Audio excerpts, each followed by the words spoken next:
अस्सलाम वालेकुम, आप देख रहे हैं के न्यूज HD। मैं हूं हारिस अली शागिलानी। चलते हैं आज की अहम खबरों की तरफ। खबरों का सिलसिला आगे बढ़ाते हुए रुक करेंगे साहिवाल का, जहां से रिपोर्ट कर रहे हैं हमारे नुमाइंदे अली रजा। महकमा मौसमियात के मुताबिक पाकिस्तान भर में बारिशों की पेशगोई की गई है, जबकि म्यूनिसिपल कॉरपोरेशन साहिवाल अफसरान और मुलाजमीन ख्वाब खरगोश के मजे ले रहे हैं।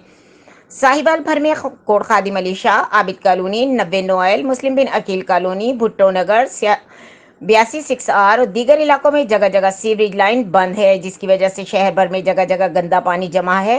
शहरियों ने कमिश्नर साहिवाल से फौरी नोटिस लेने का मुतालबा किया है।